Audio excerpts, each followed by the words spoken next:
Hello, I'm Dr. Vipul Patel from the Global Robotics Institute. If you're hearing this video, most likely you have or are about to have prostate cancer surgery with me and my team. And so I wanted to give you a little bit of introduction of what to expect. Prostate cancer obviously is a very serious disease, and it really affects the whole family when the man gets prostate cancer. And so we do take a very holistic approach to taking care of not only the patient but all of the families, from before sometimes they're getting diagnosed to during the diagnosis, the surgery, and then obviously after. And the point really is our care really doesn't end at surgery, and we think that everything that happens after is just as important, because the overall goal is not only to get rid of the cancer but to get you back functioning and back to your life. In order to do that, we have a large team. I have a very large, excellent, supportive team that includes many individuals who have expertise even beyond me in many of the things that they do. And so you'll meet various members of our team over the next years, and they will help with things like continence and potency and maybe even diet. And so I think all of these different aspects of the care that we give you from now on are important. I would like you to participate and really help contribute, and obviously give us feedback on how we can do it better. Thank you so much. Prior to your first appointment and surgery, be sure to follow these recommended guidelines so you're best prepared for your robotic-assisted prostatectomy. For your convenience, we will consolidate multiple visits into a single appointment. Please expect your in-person visit to last a couple of hours, as you will meet with various team members to discuss options, plan your care, and review the scheduling process. Given the variety of insurance plans, we advise you to contact your insurance company directly to understand the out-of-pocket costs for your procedure. They can provide specific details about your financial responsibility, helping you plan more effectively. The contact information will be listed on the back of your insurance card. Your health is our top priority. If you are a candidate for surgery, it is important that you understand our scheduling process. Before we can move forward in scheduling your surgery, there are a few preoperative tests that will medically clear you for surgery. Our office must receive the results of these exams and have them reviewed by our clinical staff before we can schedule your surgery. It is best that you schedule appointments with your primary care provider and cardiologist as soon as possible to complete these tests, except for the fasting lab work, because they can take time to complete. All of the following tests are required regardless of medical history. All patients are required to complete, but are not limited to the following tests: medical clearance, cardio clearance, 3T MRI, EKG, chest X-ray, and labs. Based on your medical or surgical history, additional tests may be required. You will meet with one of our preoperative registered nurses to discuss all the required tests. Kegel exercises are exercises that can help to strengthen the pelvic floor muscles that help with control of urine output after surgery. We find it beneficial for patients to begin Kegel exercises as soon as possible prior to surgery. Ideally, 8 weeks of Kegel exercises will cause pelvic strengthening to occur and better prepare your body for surgery. You will have a total of 6 incisions in your abdominal area, with one of them being the longest, an inch, depending on the size of your prostate. For the first year after surgery, you can expect to return for in-office visits at about 1 week, 3 months, 6 months, 9 months, and 12 months. At each visit, we will review test results, discuss your recovery and concerns. In summary, today's visit may take a couple of hours as we will perform a comprehensive review of your history. Today we will discuss treatment options and formulate a care plan. We encourage you to contact your insurance company to clarify out-of-pocket expenses. If you are a candidate for surgery, we will provide detailed information on the required tests required before scheduling the procedure. We encourage you to begin Kegel exercises as soon as possible. If you are a candidate for surgery, do anticipate return visits after your procedure. Before your first visit, we will need your PSA results, a written biopsy report from your urologist, and any bone CT or MRI scans your urologist has ordered. If you were diagnosed with prostate cancer outside of the Global Robotics Institute, we may need to do a second reading of the biopsy slides for a definitive diagnosis. During your first visit, we will review your records and condition with you and determine the best treatment plan for your individual needs. It is a good idea to write down any questions you have before your visit so that we can ensure you're best informed. If you decide to have surgery, you will meet with a registered nurse who will review the surgery, consent paperwork, and preoperative information packet. Within 3 to 7 business days, a surgery scheduler will contact you to provide necessary prescriptions and requisitions. You will need to complete your preoperative clearance. We require that all of the preoperative testing be completed and sent to our office as soon as possible prior to surgery, with the exception of blood work. After the preoperative testing is received, a surgery date will be given. 4 weeks prior to surgery, it is critical to inform us of any prescriptions, especially blood-thinning medications you are on, such as Plavix, Pradaxa, and Coumadin or warfarin. We may need to develop a plan with your primary care physician or cardiologist about managing these medications before, during, and after surgery. It is also important to stop taking certain medications and herbal supplements prior to surgery, as some can interfere with anesthesia, affect bleeding or clotting, or interact with other medications. Preoperative blood work must be completed and delivered to our office 30 days prior to the assigned surgery date. 2 weeks prior to surgery, you must stop taking the following medications, as well as any of the previously addressed herbal supplements. All non-steroidal anti-inflammatory drugs, such as Celebrex, aspirin products, any medications containing ibuprofen like Advil or Motrin, and any medications containing naproxen, like Aleve. If needed, Tylenol or acetaminophen is safe to use up until the day before surgery. 7 days prior to surgery, you will stop any injections such as Ozempic, Wegovy, or any similar semaglutide injections that you may take for weight loss or diabetes. Leading up to your prostatectomy, our concierge will contact you to confirm your surgery and provide meeting instructions for the day of your procedure. 48 hours before surgery, avoid heavy, greasy meals or high-protein foods like steak. Instead, keep meals light like soups, salads, chicken, and fish, and do not drink any alcohol beyond this point.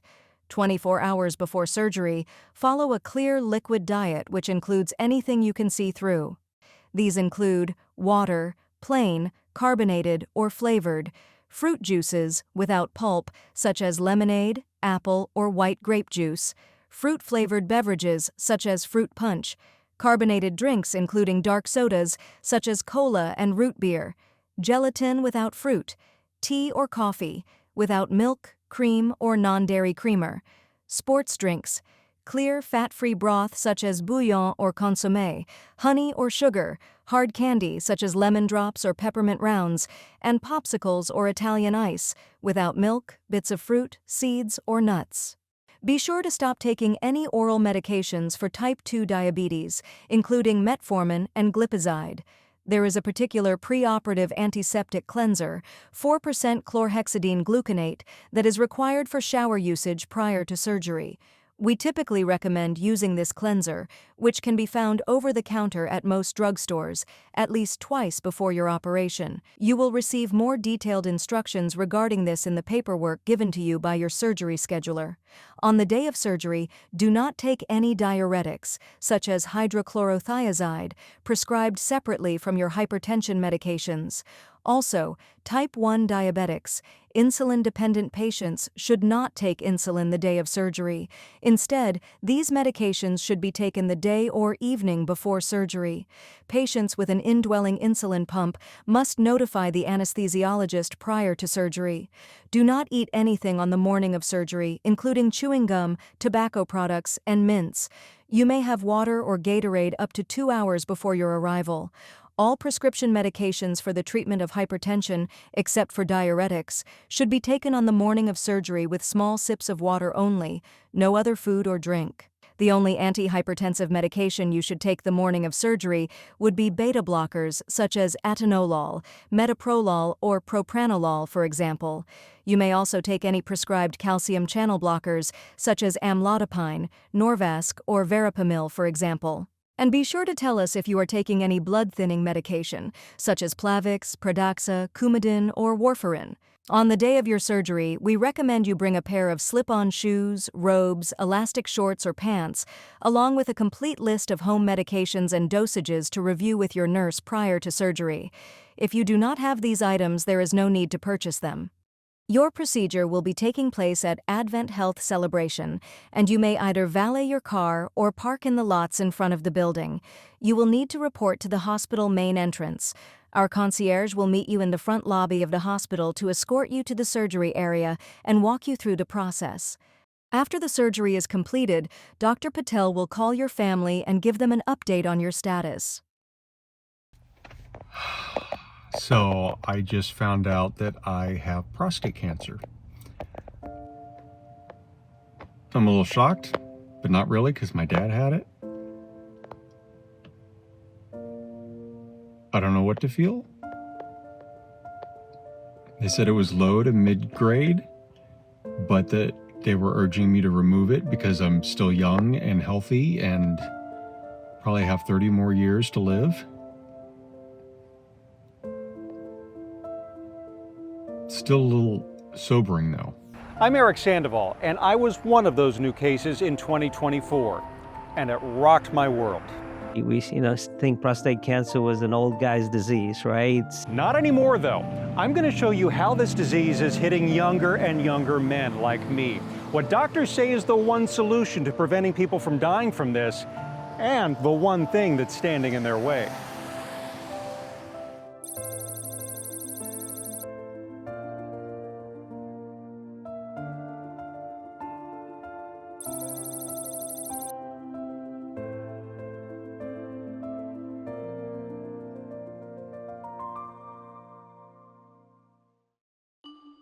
Okay, a quick anatomy lesson.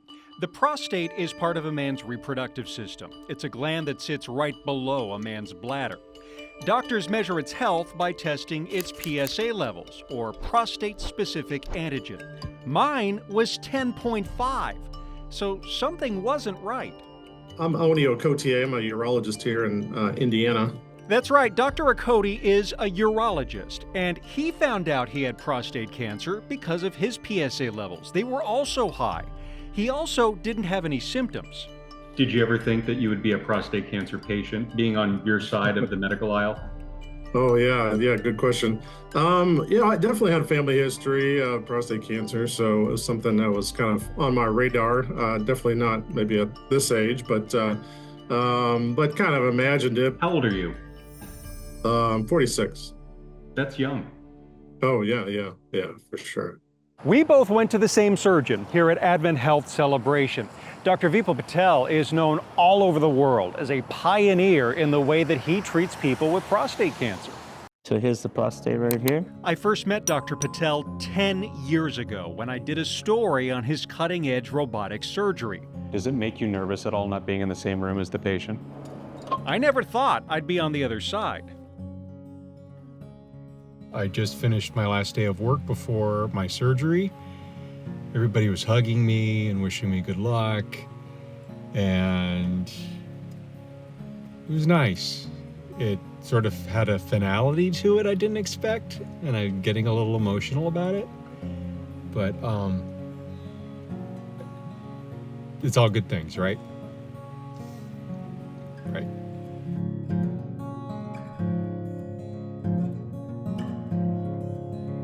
You gonna go with me for walks? Come on. Come on. My nursemaid. Imagine this many cases. You would expect someone to be completely burned out, hate what they do. Yeah. It's just the opposite. Each year we actually, I think, do better. Patel has now performed more than 18,000 prostate surgeries. As a matter of fact, I was patient 18,001. I'm looking through a camera that has 10x magnification in 3D vision and depth perception. He uses a machine called the Da Vinci robot. These robotic hands are tiny, but these 8mm instruments can do exactly what my hands can do inside the body. Would you say this is a better way to suture, or would you just say it's different? Oh, it's much better. It's much more precise than we could do open because we can see better. Can I apologize to the patient before No, we it's fine. start? And patient's plastic. And I found out it takes a lot of skill. There you go. It's almost there. You make it look so easy. When you, approach an exam room like this, you have the little folder that basically gives you your brief like this. You're seeing men younger and younger and younger. For sure. When you see that age that says, mid 40s, early 40s, what do you think? We know it's a different discussion. They're always scared. The last thing they want to know is about prostate cancer. They have other issues going on, work, kids, young kids, and they're just like, why me? I think it's always a harder discussion because everything's on the line. Dr. Patel and his colleagues authored this research paper where they tracked more than 11,000 patients who had prostate removal surgery. They found that they were treating younger patients with higher grade diseases, and the increasing number of high-risk patients has led to worse side effects after surgery. Do you think there should be guidelines for younger men to get screened or get screened at a younger age? So it makes no sense to me why you would not screen for the second leading cause of death in men of cancer when you screen for other things that are less more morbid in many ways. So the United States is actually behind some countries. We've gone behind. Those guidelines are created by the U.S. Preventative Services Task Force. Now, right now, they recommend men ages 55 to 69 years old discuss the possibility of testing their PSA levels with their doctor, especially if they have a family history.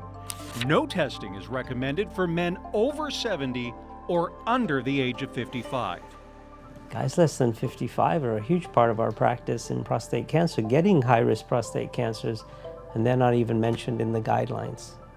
And that's a problem. We contacted the U.S. Preventative Services Task Force and asked them if they plan to update their recommendations. They responded, saying, "We are currently reviewing the latest evidence to update our recommendation. And while we can't speak to what we will find since we're in the middle of this process, the task force is deeply committed to understanding everything that the research tells us and using that to provide guidance that can help men live the longest, healthiest lives possible." They said they couldn't predict when their review would be done. So why don't all men just get a PSA test? Well, the answer's not that simple. Some insurance doesn't cover it. Some states mandate it, some states don't mandate it, and some insurance only covers it if you have a family history like I did, or if you're over the age of 55. I got my blood test yesterday as part of my follow-up with my oncologist because my PSA levels after my prostatectomy was 0.11, and while that went down a lot from over 10 just a few months ago, it still wasn't low enough, especially for him, especially for me. So he wanted to have it checked, and our biggest fear was that it was going to go up, which means that there is still cancer inside. So I got my results back this morning, yes, on a holiday, and it was 0.08. It went down. So that's good news. Of course, I'm a perfectionist and I don't want it to be registering. I want it to be non-detectable. Do you see what you do here as a solution to the problem? I think it's one of the solutions. If we can catch prostate cancer early enough, we know the cure rates are very high. Ultimately, we need to do a better job in screening. We need to have better options for screening and for management.